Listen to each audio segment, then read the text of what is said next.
Karirnya di Kejaksaan dan di KPK melejit, tiba-tiba ia diguncang tudingan pembunuhan bahkan kisah cinta segitiga. Dan kini Antasari Azhar harus menghabiskan 18 tahun hidupnya di balik jeruji penjara.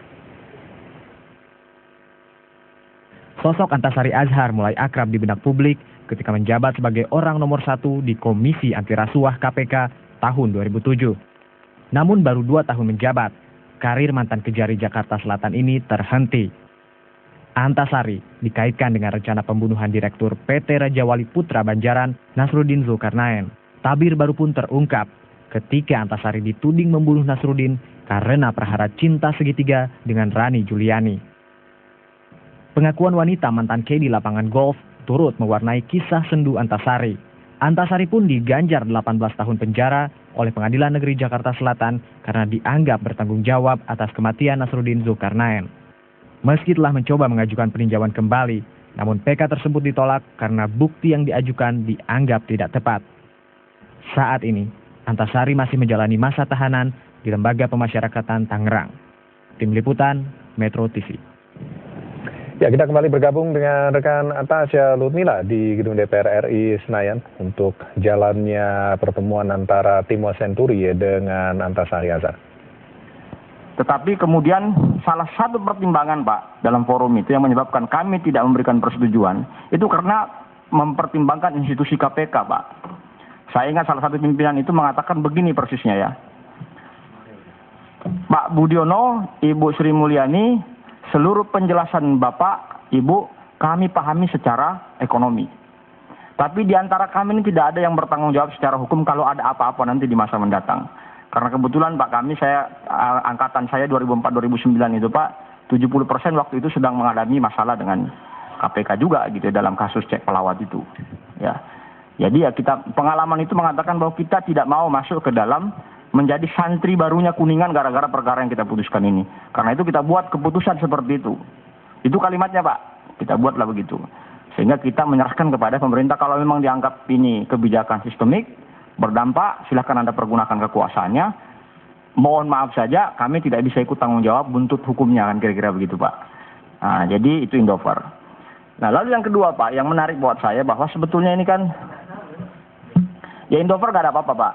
Sampai sekarang juga gak ada masalah. Itu uang 500 yang saya kira banyak bank negara juga waktu itu yang dikerahkan untuk menalangi ya persoalan ini. Saya nggak tahu kemana ini perkara juga sekarang, apakah di Kejaksaan atau tidak.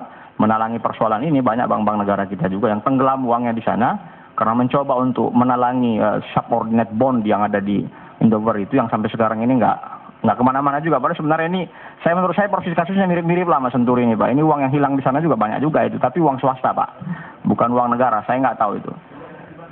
Nah, tidak ada dampak Pak sama sekali. Dan saya sudah sampaikan dalam pemeriksaan di sini, saya kira dokumennya ada kok. Kita sampaikan kepada beliau, kepada Pak Wapres waktu itu, Pak Budiono. Karena beliau waktu kita periksa sudah menjadi Wapres ya. Ini Pak suratnya, surat yang dibacakan oleh Saudara Bambang Susatyo ya begitu bunyinya Pak ya. Ada, saya ingat saya 4 lembar itu, surat itu. Nah, yang sama saya kira dengan Bapak dengan kami ini, saya bicara sebagai mantan anggota Komisi 11, kita juga nggak tahu Pak bahwa Senturi itu di bail out Pak. Yang saya tahu waktu itu kami membahas Perpu di Komisi 11. Tapi waktu bahas Perpu itu sama sekali tidak ada cerita tentang Senturi di bail out Pak. Padahal waktu kita bahas Perpu itu kira-kira durasinya bulan November sampai bulan Desember. Karena penolakannya kalau saya nggak ingat itu 24 Desember ya. 12 Desember apa 24 Desember kita tolak. 18 Desember Pak. Dan kebetulan Pak, saya termasuk yang setuju pada Perpu itu. Cuma ada 2 partai di DPR waktu itu yang setuju Perpu ini diberlakukan Pak. Ya dijadikan undang-undang. Cuman PKS sama teman sahabat saya Partai Demokrat. Ya, yang setuju, termasuk saya. Saya setuju sekali waktu itu karena frame berpikir saya bahwa memang ini dibutuhkan untuk mengatasi situasi ekonomi. Tapi saya tidak mengatakan bahwa kasus Indover itu berdampak sistemik, tidak begitu Pak ya. Jadi kita setuju Perpu itu karena kita menganggap bahwa ini perlu dibutuhkan. Ya, walaupun kalah Pak, ditolak.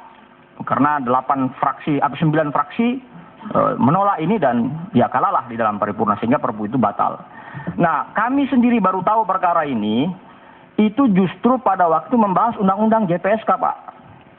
Di ujung-ujung pembahasan Undang-Undang JPSK inilah salah satu pimpinan Departemen Keuangan mengatakan bahwa, ini maaf ya Pak, ini saya agak berpanjang-panjang supaya ini ceritanya Pak Antasari ini nyambung dengan apa yang kami alami juga begitu ya. Pak pada waktu itu di dalam rapat di Hotel Sheraton Bandara ya, itu salah satu pimpinan dari Departemen Keuangan mengatakan, Pak, pasal ini sudah kami jalankan Pak untuk menalangi Bank Senturi.